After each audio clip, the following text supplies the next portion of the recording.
The Handkerchief by Great 78.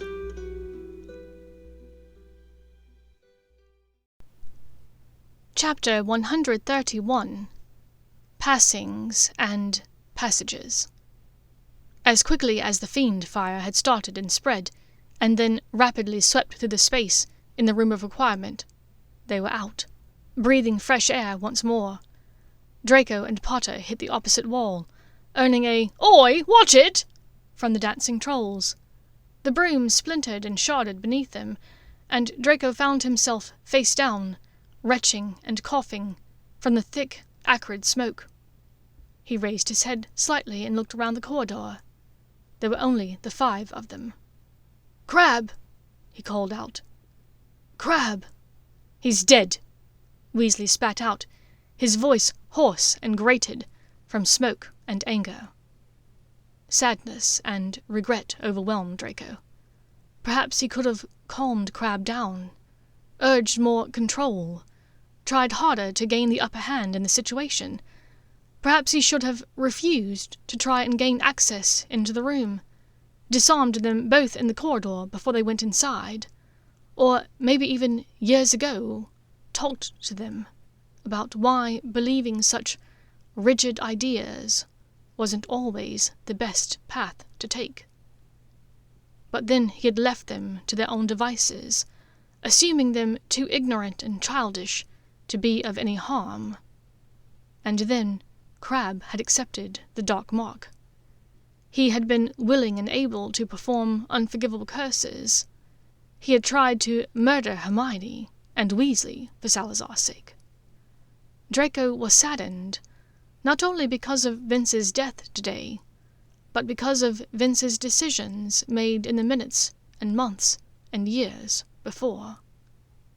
But Hermione was watching him the whole time, since he'd rolled over and sat up. She was bedraggled and her clothing was singed, just as the rest of them, but she looked decidedly better off than the rest of them.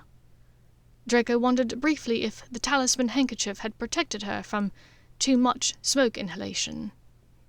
As if to confirm it, she touched her wrist and mouthed the words to him, "Thank you." Weakly, he touched his chest, sighing raggedly. Potter's voice drew them from their moment of connection. "Where's Ginny?"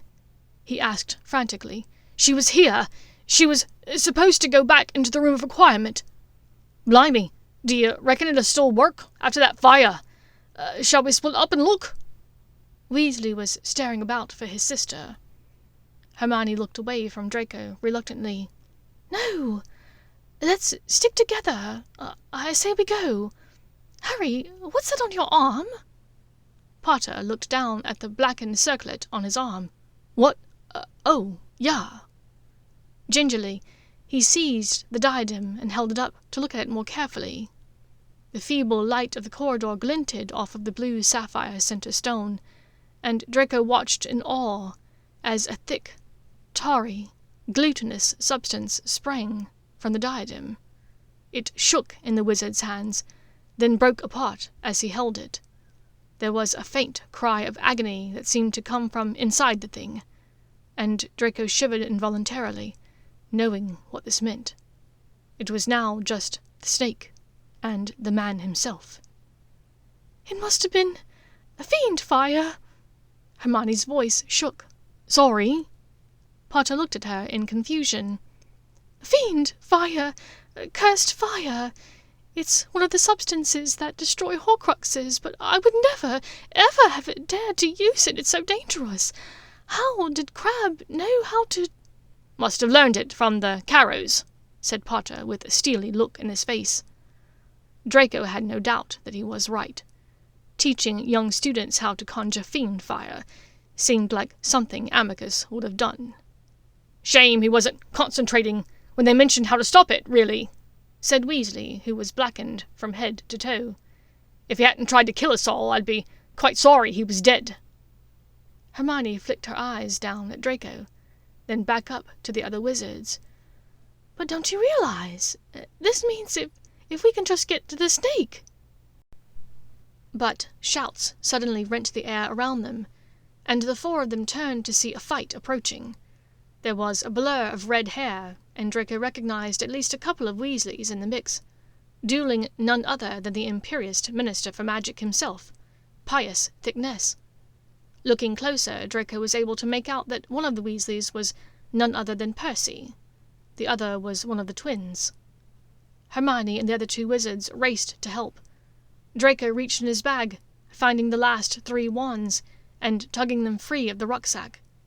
Even though they were now outnumbered 5 to 2, the Death Eaters were fighting dirty, and it was all that the others could do to hold them off. Then one of the Gryffindors managed to transfigure Thickness, and the other 3 sent stunning spells at the other one.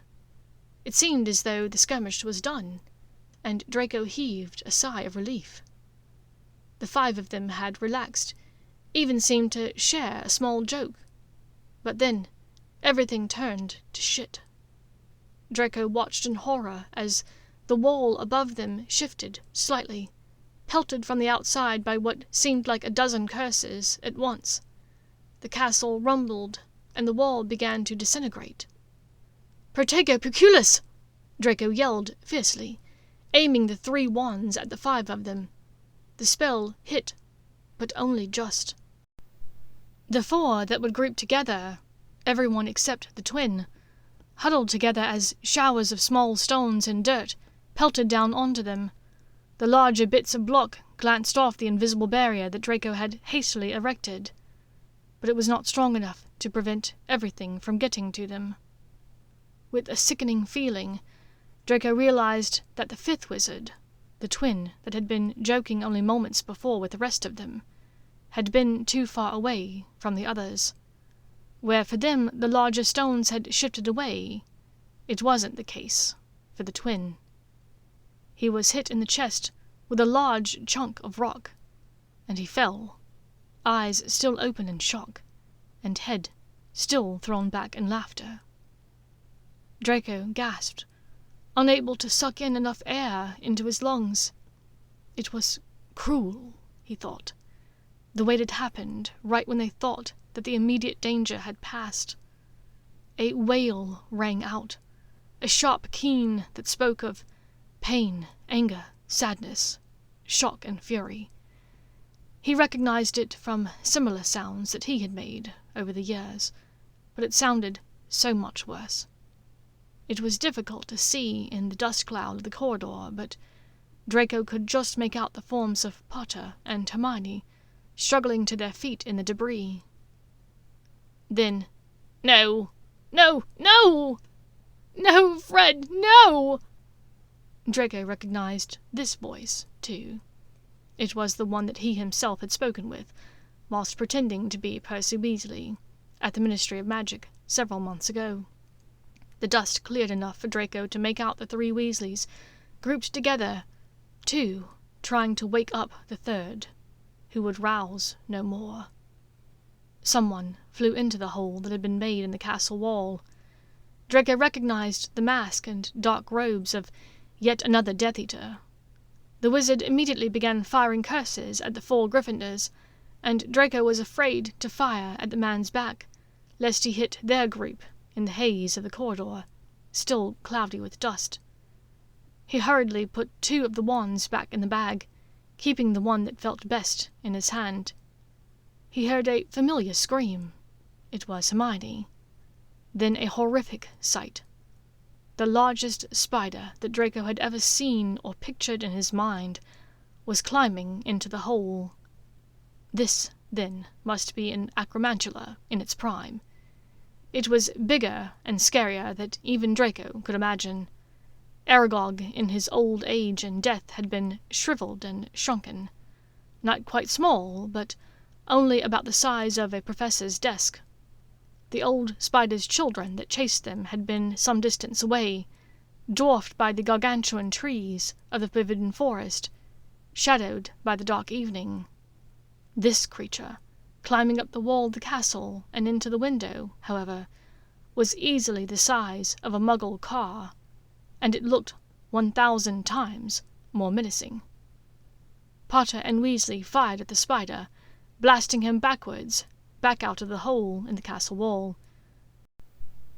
Both wizards ran to the hole, firing spells downwards, shouting at each other and at the others. More spells were being shot at them, and they turned back to Hermione and Percy. Potter hurried over and began tugging at the twin on the ground. Then Percy helped, moving the body off of the battleground. Draco turned back to where Greg had been laying, but the stunned wizard had apparently awakened and run away under cover of the frenzy of battle. Draco wished that they had had a moment to talk, so that Draco could discern the other boy's intentions, but it was just as well. He needed to stay as close as he could to Hermione, and she and her group would be on the move soon. He disillusioned himself and hurried into a hidden staircase, covered by a tapestry nearby. The path back the other way was blocked. He would listen for them to pass and follow invisibly, if he could. Then the tapestry was yanked back by a ferocious-eyed Hermione who was dragging a fighting, seething Weasley, and Draco felt a rush of emotions for her. Love, adoration, relief, and... he could not help it. Lust overtake him. Her eyes widened slightly and her mouth parted slightly. "Draco," she mouthed silently, eyes widening in realization that he was in there with them. But he did not answer, afraid Weasley would notice him. She turned back to the tapestry that the mutinous ginger was trying to fight, and called to Potter, "Hurry! In here!" Draco moved to flatten himself against the farthest wall, so as not to touch them. "Listen to me! Listen, Ron!" Hermione yelled. I want to help! I want to kill Death Eaters!" Weasley's voice was enraged, raspy, heavy with emotion, as though it was fighting past a large lump in his throat. Hermione, too, was crying, "Ron, we're the only ones who can end it! Please! Ron, we need the snake! We've got to kill the snake!" There was silence that was filled only by their sniffling and by distant yells from down the corridor. Draco pushed himself into the wall and tried not to breathe loudly. "We will fight," Hermione continued. "We'll have to reach the snake, but let's not lose sight now of what we're supposed to be doing. We're the only ones who can end it." She paused, but neither of the other two answered immediately. She turned her attention to Potter. "You need to find out where Voldemort is, because he'll have the snake with him, won't he? Do it, Harry. Look inside him," she urged. Potter closed his eyes and leaned back against the wall of the staircase. His brow furrowed, and he seemed to be focused, listening to a conversation only he could hear. Finally, he opened his eyes and said, "He's in the Shrieking Shack. The snake's with him. It's got some kind of magical protection around it. He's just sent Lucius Malfoy to find Snape." Draco felt as though he'd been punched in the gut. After all of it, after the repeated punishments and pains that his father had suffered, he was busy being Lord Voldemort's lackey, instead of staying with his wife, his witch, who needed his protection out in the Forbidden Forest. "Voldemort's sitting in the Shrieking Shack," Hermione bit out, as equally enraged and annoyed as Draco. He's not even fighting." "He doesn't think he needs to fight. He thinks I'm going to go to him," Potter said flatly. "But why?" "He knows I'm after Horcruxes. He's keeping Nagini close beside him. Obviously, I'm going to have to go to him to get near the thing." "Right," Weasley answered. "So you can't go. That's what he wants. What he's expecting. You stay here and look after Hermione, and I'll go and get—" Harry cut in, speaking over Weasley. "You two stay here. I'll go under the cloak. I'll be back as soon as I—" Then Hermione replied, causing Draco's heart to stutter. "No! It makes much more sense if I take the cloak and—" "Don't even think about it, he thought. "Don't even think about it!" Weasley barked. She was quick to come back with, "Ron, I'm just as capable—" The tapestry at the top of the staircase behind them was pulled open roughly. "Potter! It was Selwyn or Jugson. Draco was almost certain. 2 masked Death Eaters stood there, but even before their wands were fully raised, Hermione shouted, "Glisio!" The stairs beneath their feet flattened into a slide, and all 4 of them slipped and slid to the bottom, cannoning out of the tapestry that concealed the staircase from below. Draco scrambled invisibly upright as quickly as possible to get out of the way of the grasping hands and feet of the others, as they also sat up. "Duro!" yelled Hermione. The tapestry behind them, the one that they had just pushed through, turned to stone at her spell. The 2 pursuers crunched into it as they also slid down. Just then, McGonagall thundered by, ushering 24 desks transfigured into combatants towards the fight. Her eyes were lit up with an unparalleled ferocity, and she called to her soldiers, "Charge!" Draco watched in amazement as one of the desks slammed into the groin of Mulciber, who stared transfixed at it, unsure of what to do. The drawers of the desk opened and closed repeatedly, pummeling and pounding like fists against the wizard, who was now stooped over in pain. When Draco turned back to locate Hermione and the others, he was dismayed to see that they were gone. He looked around wildly, unable to locate her telltale bushy mane. He raced ahead down the stairs, pushing past a fighting Dean Thomas and Parvati Patil. As he passed, he was tempted to fire off a curse at Dolohov. He was still on Draco's shit list for hurting Hermione their 5th year. But he was afraid of hitting Dean and losing the trail of Hermione, so he skirted around the pair. Peeves was zooming around, chuckling Snargaloff pods at the crowd. Someone, not, he thought, from the voice, cried, "Someone's invisible there!"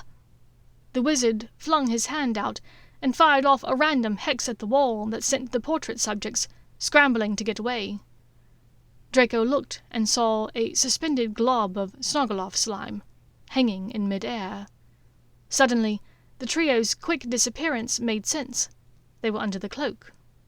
Draco turned back, noticing now that his disillusionment charm had somehow worn off. He tripped through the crowd to get to Nott, who was likely so drunk that he was dangerous. If given the chance, Theo's father's drunken aim would end them all. "Stupefy!" he yelled, brandishing the wand at Nott. But, to his horror, there were only feeble sparks at the end of the wand.